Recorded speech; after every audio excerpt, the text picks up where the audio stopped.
Ghana cedis. The residents of the beneficiary communities said the infrastructures and water projects will help enhance living conditions. I'm very excited because this new building can help us to learn well. We were fetching from streams and then rainy water. So this is going to save the whole community. Was managing a makeshift structure 5 years back before we were able to collaborate with the community and with the help of the Muslim community gave us the current place that we use, which is not appropriate, but we're managing it.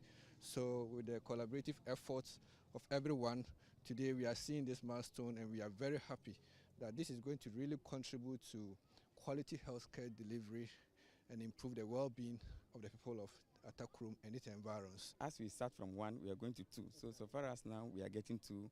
I'm very optimistic that through Honorable MC and the Honorable MP, Honorable Kofi Adams, we are going to move to the 3rd level as the request was made by the Director of Health. So we are very excited. The nurses too are now going to be in the community and serve my people, especially the midwife, because whenever there is labor in the night, we worried and sometimes we need to look for a vehicle. When they call you, getting vehicle in the night is a very big problem. So as the midwife is going to be in the community, is going to help, and the burden on me, calling me all the time too, is going to reduce. We are very excited. Whenever there is a project, we earlier on engage those who are in the community, who are those who can be able to do the job. We don't take anybody anyhow that, just for the people, so they should come and do. Sometimes we engage them, they cannot do the job, so we have to put them aside.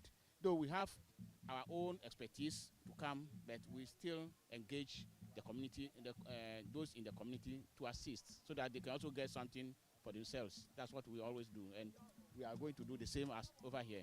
Is bringing us closer to the urban education, which means we have to uplift our method and pedagogies so that we can also meet the aspirations of GES. We are trying to bring them up so that at least the life of the rural area will no more have much effect on them. So when we have this edifice, it will boost our morale and it will help us more. Because of what they are trying to do for us, we are going to learn very hard to approve them that they did something for us today. Because of our building, teachers don't stay in this school. Whenever they transfer the teacher, because of the structure, they'll take transfer and leave. So today I'm very, very happy and so excited that government have done something about our community, Jolu town. In this our village, our children don't experience such things, something like internet and those things. Some of them have not even seen them before. When you talk about internet, it's just a story. So as government is bringing it, I'm very, very happy. The Member of Parliament for the Boim constituency, Mr. Kofi, should be sent for local development. There is another program His Excellency the President have caused to be introduced, what we call Nkoko Nketi. What it means is that you'll be given chicks that have been not day old. They have been raised to a point where they are not delicate again. So that will be distributed to persons who have the capacity and are interested in going into what? Poultry farming. Also, a completed mechanized borehole project funded by the Coastal Development Authority, CODA, was commissioned for the people of Kute community in the Jasikan municipality. The chiefs, community leaders and residents of the beneficiary communities expressed joy with the project. Each of the projects is expected to be completed in 6 months.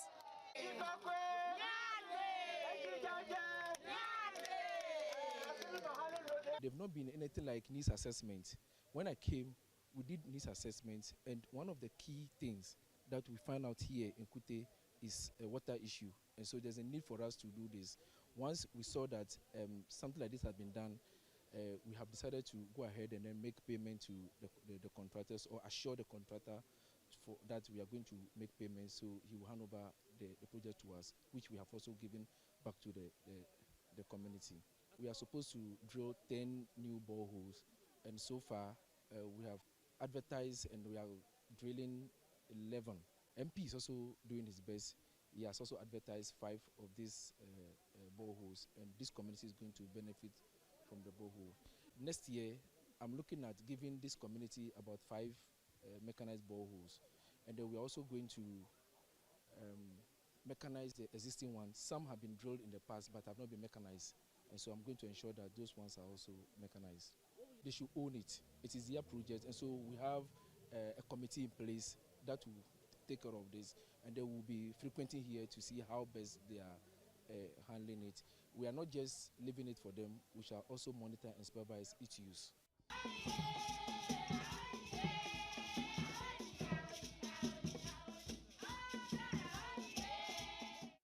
We thank the government and the assembly for this water facility. It will help us go a long way to reduce the typhoid situation in the community, and it will also help our women and children to get good water for our domestic use.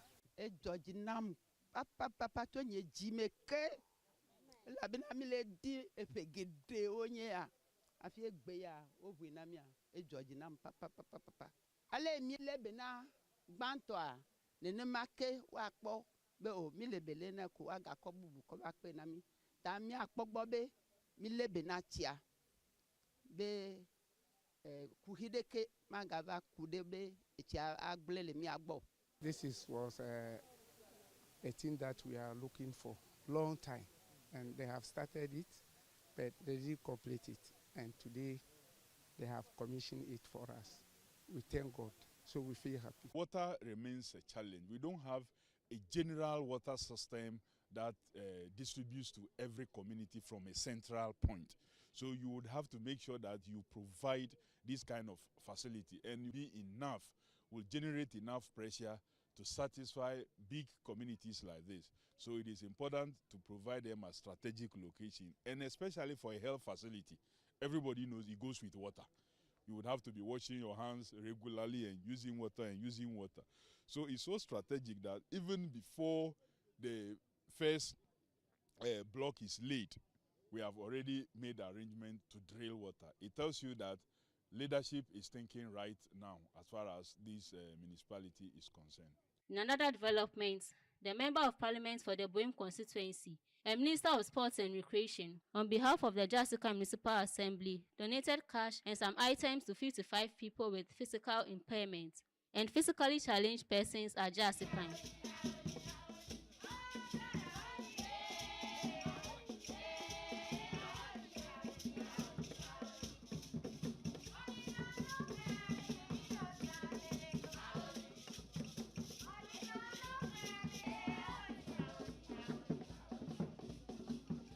Addressing the gathering, Mr. Adams noted that the local government concept introduced in the PNDC era has yielded significant impact in the development of communities at the local level.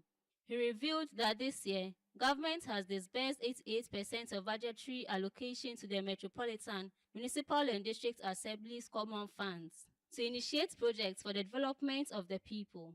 He said in 2026, about 8.9 billion cedis will be disbursed onto the District Assembly's Common Fund to accelerate development. He urged the beneficiaries to put the cash and items into good use. He said the government is to open farmer support service centers to advise farmers on their challenges and asked that persons with physical impairment take advantage of the government's agricultural intervention and apprenticeship training programs to better their lives. We are not going to leave this Nkekong Kitinkiti project only for our able-bodied farmers or people. So you in the PW persons with disability group, we are going to start and also select 20 of you, and you'll be given 50 each of these Nkekong Kitinkiti so that you can also start something. So the chair of the social service committee, together with the chairman of the Persons with Disability Association in this municipality, you would put your heads together and identify first 20. We are not saying we are going to end with it. First 20 that will be aided. We will immediately provide the forms. you will feel, and they will be supported with 50 chicks, not day old, but they are a bit matured and can stand the rigors of the weather. So select them, see what we can do to aid some of them to put the coop together, the hen coop together, and once the chicks come, they will pick up. We are going to have also a farmers service center. So those of you who are farmers and sometimes struggle and do hoeing and cattle farming only, there will be machinery to support your farming processes. This government means business. We want to do what must be done to impact their lives. We have not too long ago also organized mass registration and issuance of what? Health insurance cards for those who do not have money on their own to register. Soon, the rest will get, those who haven't received their cards will also get their cards. These are ways that the Assembly and the central government, together with the local government and myself as MP, we are also doing to support your well-being.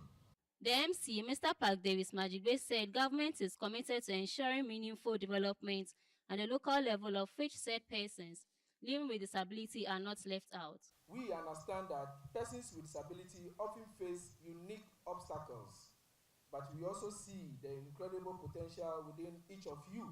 It is our responsibility as a municipal assembly to eliminate barriers and foster an environment where everyone can thrive irrespective of race, color, or ability. Having a disability does not mean a person is incapable or lack talent, skills, or potential. It emphasizes that physical or mental limitations do not define a person's overall abilities or worth. Instead, it highlights the importance of recognizing and valuing their strengths and capabilities, encouraging a more inclusive and understanding society.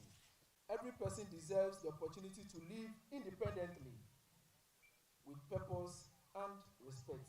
The government of His Excellency John Dramani Mahama remains committed to breaking down barriers and creating a nation where accessibility is built into every facet of life. The government, in its quest to make this possible, has this year released an unprecedented common fund, a percentage of which has been channeled to support the program we are all here to witness today.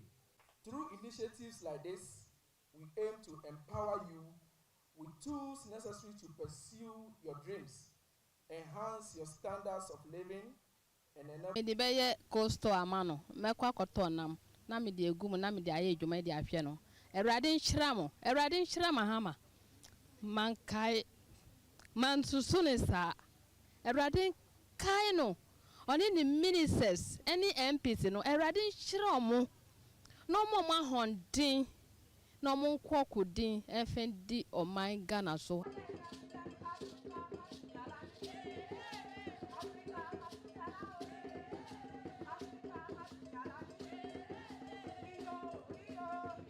There was also the inauguration of the Buem State Queen Mothers Association at Jasikan in the Oti region. The association aims to empower women and girls through cultural values and information dissemination. The MP for the Buem constituency, Honorable Kofi Adam, said that the formation of the association will help to foster peace and development in the area. 88, we have not had opportunity of celebrating a festival together as people of Buem, just because of all kinds of issues. And so the Queen Mothers coming together like this will serve as a basis to push for a lot of development and even uniting the people even more. So I'm quite happy. They have set noble ideas for themselves and objectives, and I know these objectives will surely go a long way to be able to help all of us, because they believe in working together, united for the progress of Buem. On his part, the MC, Honorable Park Davis Majigbe, said Peace is the catalyst for development in every society. Like we all say, our mothers are the best. And so once we have our mothers organized and they have come together like this, we know there is a bright future. We know we are winning the fight. We have some issue with the paramountcy, and so we are using the Queen Mothers to unite the chiefs. The guest speaker urged the Queen Mothers to initiate development activities to empower women and girls. As Queen Mothers, we have always been the backbone of our society, the keepers of our cultural heritage and the nurturers of peace, the voice of compassion and wisdom in our traditional areas. The Buem State Queen Mothers will serve as a platform for collaboration, mentorship, advocacy, focusing on issues that touch the lives of our cherished women, children, and youth, and then the underprivileged. This program is all about the launching of Buem State Queen Mothers, the birth of a new movement led by women that comprises of the Queen Mothers in Buem, our linguists, our mankrados, and our chairman. We came together as under one umbrella. It is mandatory, and therefore our main objectives are to women empowerment, education, and to preserve our culture. The government has a lot of initiative for them. Then cook on kitchen, skill training, and education. And so we are going to partner, like I said. And so education is the way forward. We can't do it alone. Education and skill training, that is what we are going to. That's the future for Buem and agriculture. Meanwhile, most major road networks in the Jasikan municipality have been earmarked for reconstruction under the President Mohammed's Big Push project. From the Jasikan district in Oti region, this is Diana Lord Enforcing's report.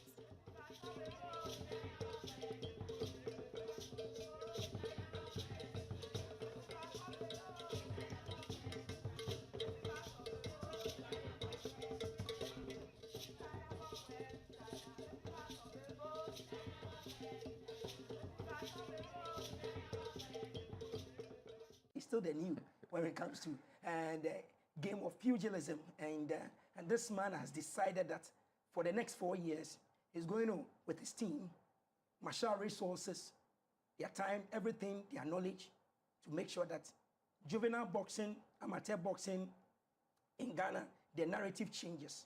That wherever it is now, they want to raise it 2 more notches or 3 more notches higher. So in the next 4 years, he wants to do something miraculous, according to him and his team. That, and he believes that it's possible that Ghana amateur boxing and Ghana juvenile boxing can go back and take its rightful place when it comes to pugilism in this country, and maybe pave the way for us to get a world number 11 champion. Because currently we have 10. We're still waiting for who becomes the 11th. We have people in the pipeline, but he believes that when the foundations are right, then we can bank our hopes on it that indeed we can get a world champion. So he was a former vice president and then decided that, okay, my president is tired, let me take over.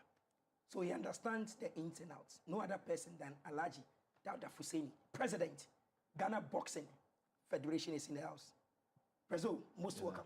Thank you, Mr. And let me give you a happy new year, because this is the first time in 2026 that you've joined us here. That's true. Thank you very much. Is the election fever over? Oh, yes. It's over, and we've hit the ground running already. So we are working seriously. Ghana is watching. This is a platform that everybody watches, including the chief of staff. Very well. They watch here. So Very if well. you come here and whatever you say, they look at you and then they say, okay, you've said it on a national platform. Sure. So you need to really deliver and execute and let us see. So Sure. what sort of leadership is Alhaji Dauda Fuseni's administration going to exhibit for Ghanaians? All right, thank you very much, and good morning to our listeners. Mr. Tu, I think I have 3 policies in mind to bring on board to make sure we change the narrative of boxing and then to take boxing to the next level. Okay. So the 3 policies are: 1, rebranding; 2, transparency; and 3, regional integration and trying to develop boxing across the nation. 1, rebranding. When I say rebranding, what do we mean by rebranding? I think boxing has done so much for Ghana sports, and it needs the needed attention now. But most of the times, the way we brand it isn't attractive enough for corporate bodies to buy into our ideas. I think this time around, we need to brand it properly, package it very well, and then sell it to the corporate bodies to come on board, to come and support us.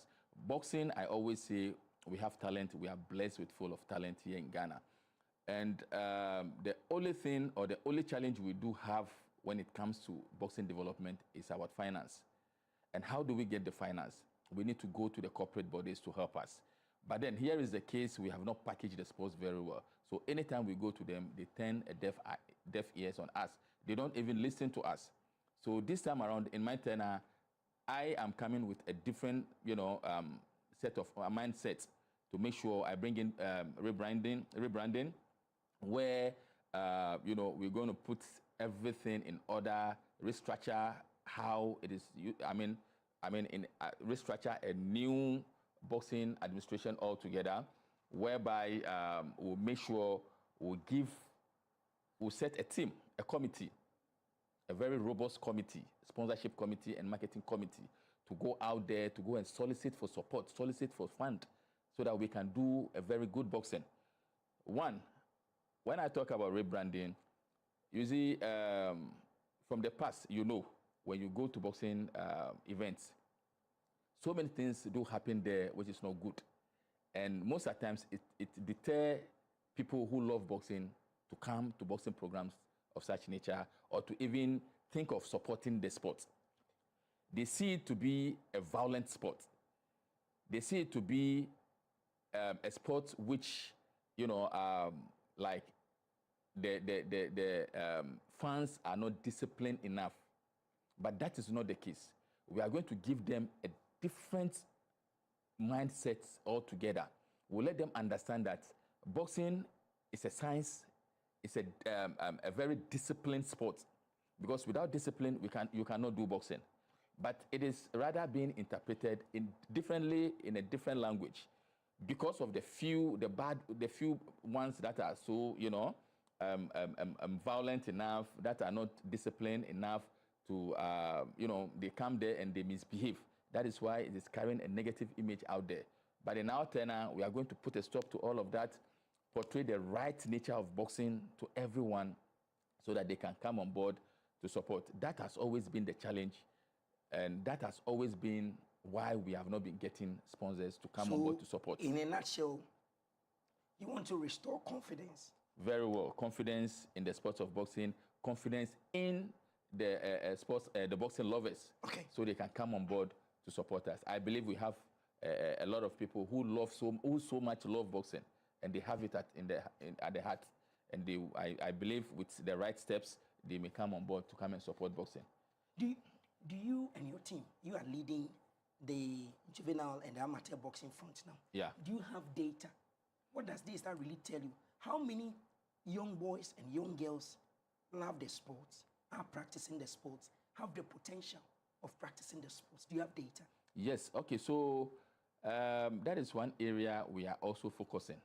We don't, but in my tenure, I'm planning to bring all these things on board to make sure we have a robust data system where, like you said, we'll be managing and monitoring those, who love the sports, those that we can, and then the areas that we can be tapping the talent from. Okay. So this is one area, or this is something that, I have it at the back of my mind that we are going to implement. Because when you don't have such system, you cannot monitor your progress. And when you are even doing something very right, you cannot monitor it when you don't have proper system or proper data system. So this is one area we are going to concentrate so much to be able to make sure we are able to monitor the progress, we are able to monitor all the, the juvenile, the youth boxers that we are going to tap, and then the areas that we can develop them into becoming a better boxers. We know in our settings that there's always community-based activity. So we call it the grassroots. How do you intend making sure that you revive that community boxing? Let's say every weekend. Once upon a time, there was always a Friday night amateur boxing championship somewhere that individuals will come, dodge traffic, come and sit down, unwind, see potentials coming up. How do you intend reviving it, and when are we going to see the revival? Because the 4 years has already started for you, so that we see that at least something is happening. Okay, so that's the area that I have 2 ways of doing that. Okay. One, like I mentioned, all these things, heavily depends on finance. So we'll set a robust team to go search for the money to bring it, so we can be doing all of these things. We'll use, when organizing championship regularly or even community-based tournament regularly, it depends on money. When you don't have the fund, you cannot do it. Okay. So we'll go in to make sure we get the support so we can be doing all of these things regularly. Then also, I'll be partnering. I'm a team player. I'm not going to do one-man show or something, no. So my doors are open, and I will engage a lot of people to come on board. Okay. We have, NGOs like the Jasikan and some few other ones in town. We'll engage them so that they can partner the GBF to be organizing such programs, because on their own, they've been doing it already. But in my tenure, I want to empower them, come on board, partner them to make sure we do it right. Okay.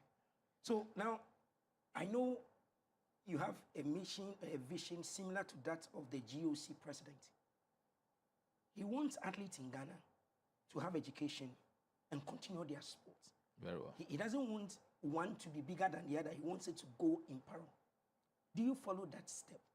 We are being told, some research says that, those who like to do the boxing don't want to go to school plenty and stuff like that.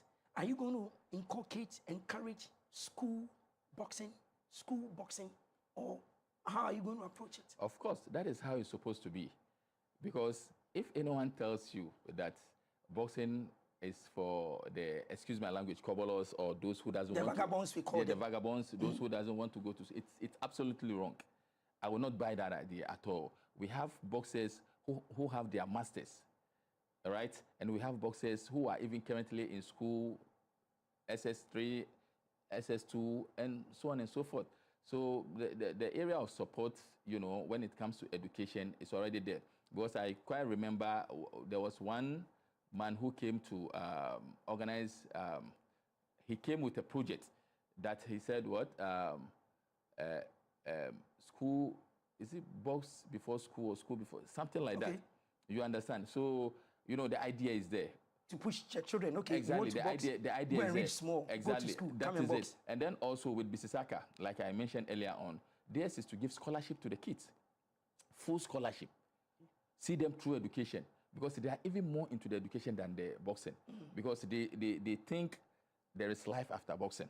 So if you are not able to, educate yourself properly, and along the line something happens to you, what are you going to do? Great. So boxing, schooling, it is something that we are working so hard to make sure we encourage all the boxers. Those that are not even in school, we encourage them to go back to school. To, further their education. And then there is this one school too, who is also doing, they are doing very well. They've given a scholarship to few boxers, like the Africanos, and then currently Prince Labi. Okay. Yes, so I've forgotten the name of the school, but I'll give it to you later. When they see potential, they they give them scholarship for them to, they will enroll them actually, and then give them full scholarship, see them through education. So this is something we are very keen on, making sure we educate the children as well. What's your plan for decentralizing boxing, making sure that boxing is not only Accra-based, juvenile boxing, amateur boxing, it's not only Accra-based? How do you intend? Do you intend doing decentralization? Yes, it is part of my manifesto, message. That is where I bring in the regional integration, where I'm going to, engage the regions, organize inter-regional championship, where they will be engaging themselves. Because when I was, campaigning, I had the chance to go around the country. So you've been able to go to the 16 regions? Yes, I've been able to go there. Yes, I went there. You saw potentials there? Yes. But the story was so sad, because when you go there and you see their rings, where they train, the equipment is very sad. In fact, I had the opportunity to even meet Nana Akunedu in Sunyani. And the stories, yes, our former world champion, Nana Akunedu, and the stories that he told me, it was so pathetic, trust me. Because when he took us to the gym that he trained and became the world champion, it's so sad. The place is I mean, it's so bad. It's so bad. This man has so much in him and wanted to help the youth there. And he's still at the same gym where he trained before to become, yes. So he took me there, showed me around. I was like, okay, this is what I have. But with the little resources I'm still doing my best to make sure I train the boxers. So please help me. Try to help me. And this is one person, when he's giving the support, he can nurture a lot of, young talents to represent Ghana in the future. Let's talk about the plan for the international scene. When I talk about international Africa, the world, major competitions, what are the expectations for Ghana's performance? I know when we come to the Olympics, Commonwealth, there's always the mention of your sport, that they bring us medals. Under your tenure, are we going to continue? Are we going to maintain it? Are we going to stop? No, we're not stopping. We are going to go beyond what we have achieved. Because, like I said, we are bringing new things on board. And honestly speaking, if we are able to go through what, the plans that we have on board, then trust me, the sky will be our limit. And then we're even going to go beyond what we expect. You see, I don't know if you know, currently, aside being the president of the Ghana Boxing Federation, I'm also the African Boxing Zone 2 president. I don't know if you are aware. I'm aware. Congratulations. Thank you. No longer going.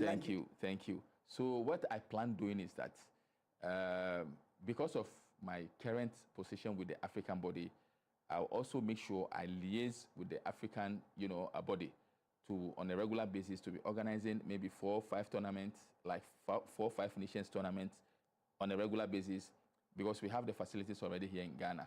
And I believe by so doing, the boxers will be fighting different opponents. They'll be learning a lot of things, because boxing has one thing.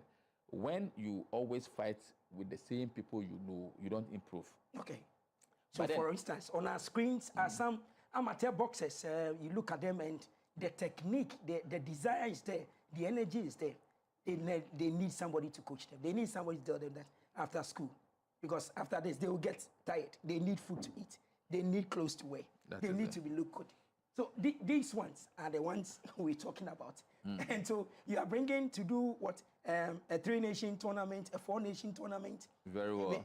That's what you intend doing? Yes, but probably maybe not in their division. Okay. Because these are juveniles. Okay. You understand?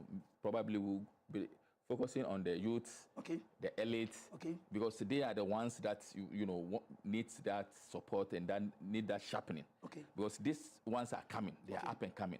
So we can still nurture them, take our time and nurture them. But the youths and then the Olympics, those ones are the ones that we need. Okay. Because this year we have the Youth Olympics Games. I don't know if you are aware. I'm aware. Very well. And we'll be going for the qualification tournament in Thailand. So we need to prepare the boys. So how do we prepare them? By giving them, regular engagement, engaging them in regular fights. And when they fight among themselves, like I was explaining, when they fight among themselves, they don't learn anything new. But when you give them new opponents, they have new challenges, they learn new things. So that is what I plan bringing on board, to make sure all the time they fight, all the time they engage with different opponents, so they will be learning different things at all times. What is your plan for officiating and technical development? We previously, in the previous administration, we've been able to, train some few officials, referees and judges. Some, were able to get star 1, others star 2. So I think in that area, we are not doing bad, but I plan to upgrade them. Those in the star 1 will move to star 2, those in star 2 will move in star 3, so that they will get the opportunity of getting, outside fights, because most of the times when you don't have that ranking, you are not being called to officiate internationally. But when we are able to push them to that level, they'll be called to, officiate in international, and it will go to our advantage, actually. So that is what I will be monitoring the African boxing closely, and then the international boxing closely. Anytime I see any championship, any training course that is related to officiating or officials, I'll quickly enroll them to make sure I give them the opportunity. For our coaches, they go, they scout, they do their stuff before even attention comes on, and then your outfit will say, okay, these are potentials, we want to win. How is your leadership and your team going to liaise with the coaches, and what is there for the coaches? All right, so in my leadership, or in our leadership, I believe we are going to work closely with them, because with the amateur boxing, they are our only stakeholder body that we work with. They and the referee and judges, unlike the professionals where you have the matchmakers, the promoters, and other things. So on regular basis, we'll be engaging them. I mean, trying to find out their problems, trying to find out what they think we should do to help them, or what they think when we do is going to help boxing as a whole. So they are members that all the time on a regular basis will be going to them. I mean, engaging them, taking their inputs, or allowing them to put their inputs in whatever we do to make sure we succeed. Because without them, we cannot succeed. Like you rightfully said, they are the people who goes to the grounds, tap the talent, build them, develop them before we use them. So how can we work without them? So it is highly impossible doing it without them. So we're going to engage them regularly. God being so good, the sports fund is emotional. Yeah. When are you going to study? Have you studied exactly the demands of the sports fund, and how do you intend doing it in terms of saying you are setting up a committee to go and seek for sponsorship here and there? And how do you intend studying that sports fund and knowing what benefit it stands for your administration to tap and then let the resources flow to develop? Because if you want to go Africa, if you want to really develop, like you said, resources comes in money. Yeah. And there's money coming, but it doesn't just come. You have to work for it, apply for it. So have you started studying the law? Yes, we have. That is why I told you earlier on, with boxing, we started, and later, help comes in from, places. So with the new sports fund, yes, we have engaged the NSA boss, but we are yet to engage the minister. And then, like I also told you, I am not going to, be a one-man show, or run a one-man show administration. I'll set up a team who will be working, experts, who will be working on those areas to make sure the needed requirements are met. Whatever it is that we need to do, we've done it to be able to, access or get access to, that fund to be able to run the administration. One thing that kills, you get closer to boxers and everybody and stakeholders. They say their welfare is not taken care of very well. And so in terms of welfare, I don't know how your team really sees it, but how crucial will welfare of all your stakeholders be for you and your administration? I think it's one area which is very paramount to me. It is very, very important, because without boxers, I wouldn't be sitting here. So they are the ones who made me, the president. So I need to also make sure their welfare is being taken care of. You see, unfortunately, like I mentioned earlier on, everything has to do with finance. You understand? Everything is centered on money. In my administration, we are going to look into it critically to make sure we get a team to get the money. Because, you see, one thing that I realize is that the way we are running the administration of boxing is not the way we should run it. In America, when a boxer is called into the elite team, he's being paid every month. They pay the boxer, the athlete. So that gives the athletes sound mind. It gives them focus to do what they are supposed to do for the nation. But in our case, it's different. You take or you call boxer into the national team, you don't take care of his feeding, you don't take care of his clothing, you don't take care of anything about the boxer, and you expect this same boxer to perform miracles and excel. It is very bad. So we are working on, few things to make sure we get support to take care of the boxers, because it is very, very important when it comes to administration. Boxers need to have sound mind.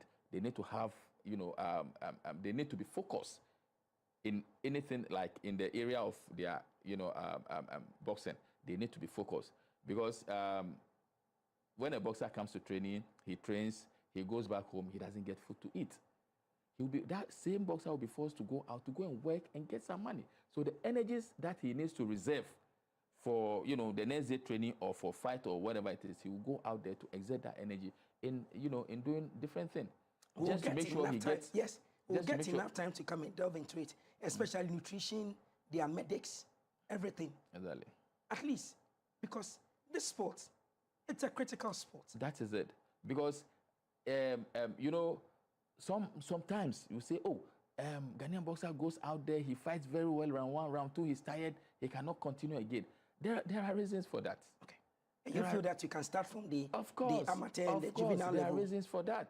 We need to get, like you said, a dietitian who will be looking into their food, what they eat, and then a proper doctor who will be monitoring them, analyzing them, you know, looking at their electrolyte. Like, there are so many things that needs to be done. And you can. And those are the things Are you saying that you can do this within 4 years? Yes, I'm going to do it within 4 years, by God's grace. Okay. Time is not on our side. Stakeholders are watching you. Give them a message. This is your first time being here. You get opportunity to be here. Yeah. But for a start, what are you telling all stakeholders? So I'm telling all the stakeholders that they should watch out for a new boxing era. They should also watch out for a lot of goodies from Ghana Boxing Federation. We are assuring them that we are going to take boxing to a different level. We'll make sure we'll rewrite the wrongs and then bring them the medals they so deserved. Okay, so boxers, you are listening, coaches, you are listening, club owners, you are listening to your president. This is what he's saying. So what do you tell the fans as well? They are also part of the stakeholders. Yes. So from the Alhaji Dauda Husseini's administration, what message are you giving all fans? Okay, so the message I'm giving to all fans, this is for us to bring the laurel so that they'll cheer us up. So I'm assuring them that with the right, you know, structure, we are going to do that for them so that they can cheer us up the more. But then they should also make sure they behave themselves anytime there is, you know, a boxing match or a tournament. They should behave themselves because boxing need corporate entities to come on board.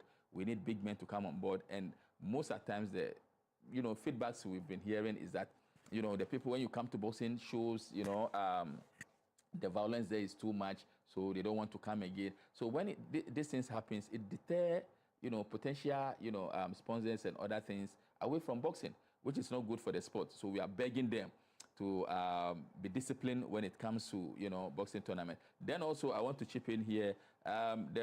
We are going to organize our individual championship, and it's going to be from the 29th of January to the 1st of February, where we'll be selecting the best ones into the national team to represent Ghana in the Olympics Games. Great. So. Sorry, Commonwealth Games. Commonwealth Games. So it's going to happen at the Bukum Boxing Arena, or it's going to take place where? Bukum Boxing Arena. Bukum Boxing Arena. Yeah. So is it a day, a full day package, or a half day package, or a night package that people should just embrace and just come? Yeah, so you know how we do boxing, you know. You know, normally we start from 3 with the amateurs, 3:30 up until maybe 8 p.m. Yeah, that's daily for 3 days. But then the finals, we'll start the finals from the 7th p.m., from 7 p.m., maybe up to 10 or 11. Yeah. Great. So that's what is going to happen. So we are checking out from the studio. But in all you're saying, you've been mute on the media. What should the media expect from your administration? Media for boxing development at the grassroots. I always say that when you are working in the dark, nobody knows. You will know what you are doing, but nobody else does. So when you are working without media, then it is like you are working in the dark. Okay. So media is one area that I will not joke with at all. Great. So I'm all for media. So it's all for media. So all my media friends, I've asked you a question for you. Said we should rely on them. They will not treat us as the last option, like a generator, standby generator. When they lose hope, then they come to us. Yeah. But they will be with us throughout and throughout. Mr. President, thank you very much for your time. I know you're a busy guy. Thank you very much, team behind the scenes, my director and everybody for helping us do this. Do enjoy the rest of our programs. This is GBC News' Sports Current Affairs program. It is called The Pitch. I am Theophilus Sampa, your humble servant. Have a lovely day.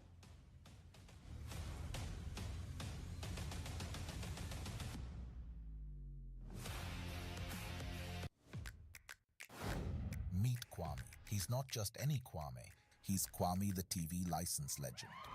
Kwame knows that by paying his TV license, he's supporting GBC, our public service broadcaster, and he's making a real difference. Kwame's contribution helps bring our communities closer together Because of Kwame and others like him, we will all have access to amazing TV programs, educational content, plus broadcasting infrastructures are maintained and our culture is beautifully promoted. So GBC is asking all to respond to this civic obligation and pay your TV license fee. For individuals, it's 3 CDs per month or 36 CDs per year. If you have multiple sets, meaning 2 or more in your household, it's 60 CDs per year. For commercial institutions, it's your number of TV sets by 36 CDs per year, and you pay the invoiced amount directly to GBC. So let's all take a moment to appreciate Kwame, the TV license legend. Wherever you are, just dial *447*333# and follow the prompt. It's your civic duty, so pay your TV license today. GBC, the authentic and trusted voice of Ghana. What remains of them today? What stories can we tell about them? Of all those destinies during the Holocaust, the only thing that remains are their instruments. This is a remembrance from the past, from the parents or grandparents and from their history, and it's a different way of memory. This is the story of the Weinstein family and how they took care of these instruments. They showed that the Nazi regime did not succeed in destroying all traces of Jewish life and music.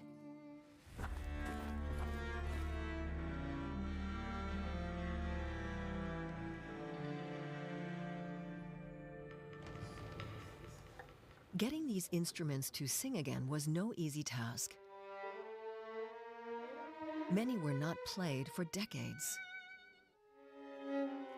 Musicians from the Rundfunk Sinfonie Orchestra Berlin are rehearsing with instruments that once belonged to Jewish musicians. They come from the collection of the Weinstein family. Avshalom Weinstein is the custodian. All the instruments which are going to be played are from the collections of Violins of Hope. Some of these instruments were in concentration camps, ghettos, or belong to Jewish people and also to non-Jewish people who survived the war, and some of them unfortunately didn't. And it's going to be the first time that so many of the instruments from the collection are going to be played on one stage. Avshalom Weinstein has brought 55 instruments to Berlin, most of them violins, instruments that he and his family gathered together over decades. His wife will also play one of the violins. It's always very sad, but also very combining feeling for me. Like, it makes me feel I'm a part of the family as well in another way.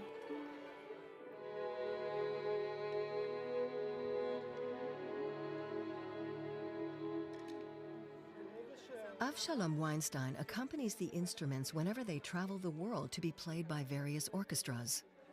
So this violin belonged to a lady named Joyce van der Veen. She was a child in the Netherlands, and she was hiding with her mother and her sister, and this is how they survived. Joyce van der Veen was 13 when she was stopped by a passerby while returning home from a violin lesson. She was warned that Jews were being rounded up. She managed to escape. She was also a ballerina, and when the war finished, she immigrated to the United States. A young Jewish girl called Anne Frank idolized the young ballerina. Frank successfully hid from the Nazis, but then was betrayed and arrested. She died at the Bergen-Belsen concentration camp in 1945. In the hideout where Frank wrote her famous diary, there was a photo of Joyce. She never played the violin again after the war. She danced, she was a ballerina teacher, but she never ever played the violin. And her daughter had no idea what was the violin, what was the story. This is how many of the violins entered the Weinstein family collection. Relatives brought them, or the friends of Holocaust victims. Many survivors wanted nothing that reminded them of Germany after the war. Others donated them in remembrance. Some were brought with photos of their owners, but not every previous owner is clear. Each instrument has its own origin story.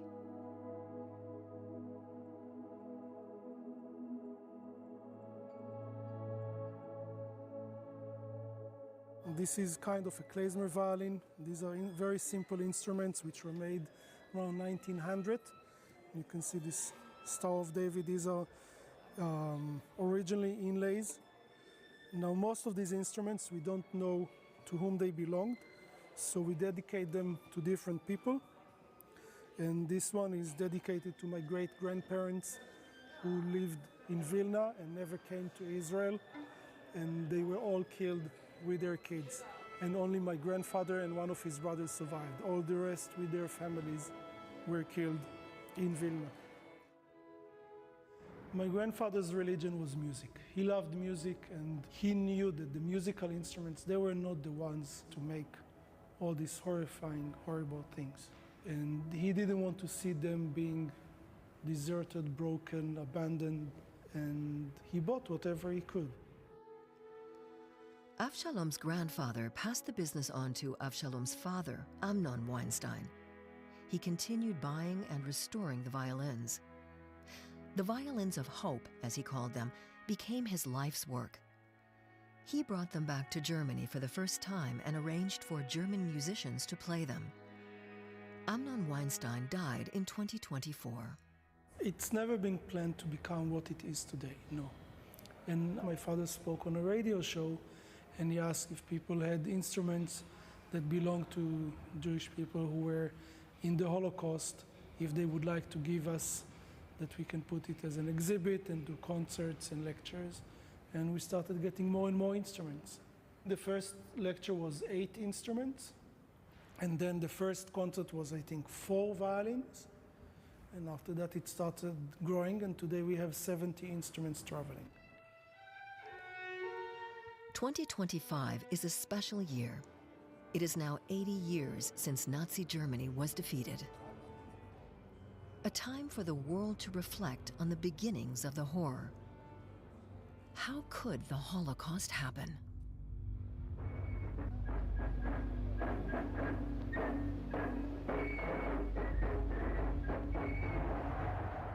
In 1933, the Nazis seized power in Germany. The appointment of Adolf Hitler as German Chancellor marked the end of parliamentary democracy. In a very short time, everything changed.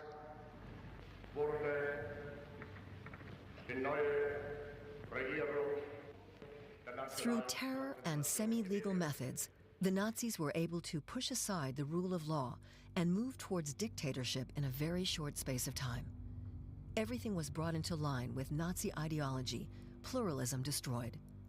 Thousands of Jewish artists lost their jobs. Their one option for a while was a Jewish-administered self-help organization.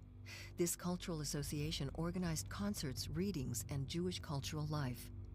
It was tolerated by the Nazis because it aided the control and isolation of the Jewish population. But pressure from outside grew ever stronger. The harassment of Jews increased.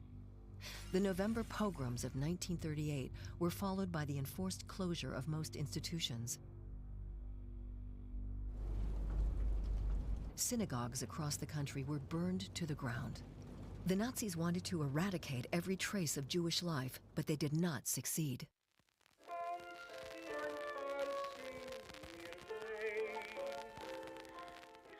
A German documentary from 2024 shows how the old songs are being sung again.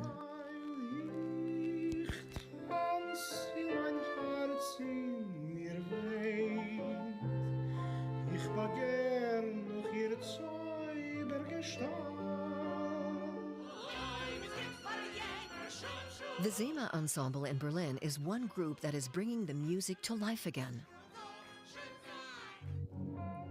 The Nazis had tried to eradicate all traces.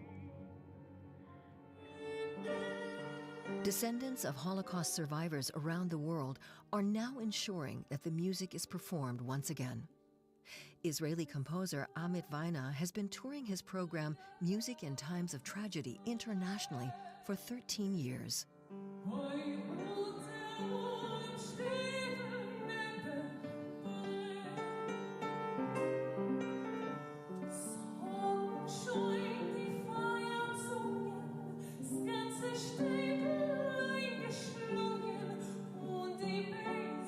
Some of the songs are very simple, super simple songs, written by amateur composers, and some are more elaborated and complicated pieces.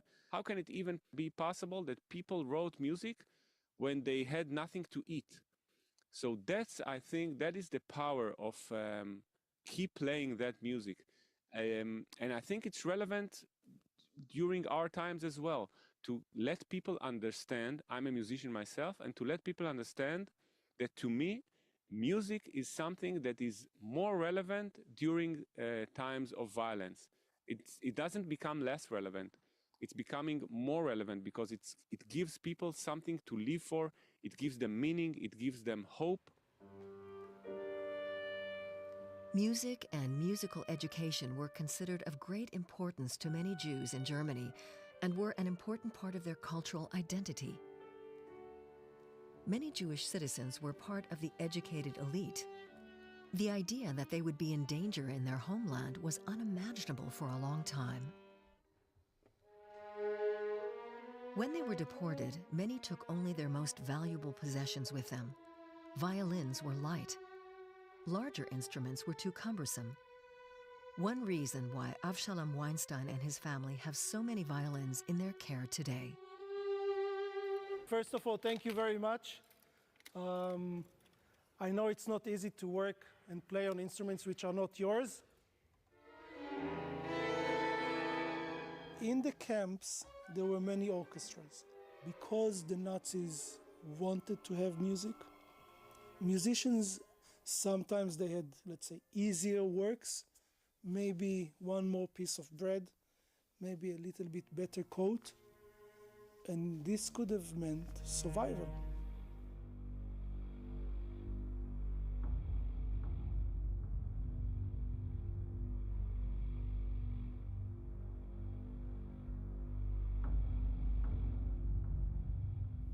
Concentration camp survivor Anita Laska-Wallfisch experienced the horror firsthand. In a DW documentary, she tells the story of how she was deported to Auschwitz by the Nazis at the age of 18. Her musical education saved her. Her parents had made sure that she learned the cello as a child. She remembers how she became part of the girls' orchestra in the concentration camp. I played cello. Ich habe Cello gespielt. Fantastisch. Fantastic, she said. There's an orchestra. Stay here. I was naked, with a toothbrush. That was a great kindness. She'd put a toothbrush in my hand and said, stay here and wait. She fetched the orchestra director, Alma Rosé. Und hat die Kapellmeisterin von dieser Kapelle geholt. Und das war die Alma Rosé. Was schwer begeistert. She was thrilled. Finally, she had a cello for the orchestra. There'd been a cellist, but she'd died. I'd arrived just at the right moment. Wir waren ungefähr 40. We had about 40 instruments. Several violins, mandolins, one guitar, recorders, a cello. We were mostly children, amateurs. You can't imagine what it was like. It wasn't an orchestra. Es war kein Orchester. And Alma, don't ask me how, she managed to make something out of it that was acceptable. If we'd been so terrible that it was unbearable, that would have been the end of us. Ja, was wäre unser Ende gewesen? There were orchestras in almost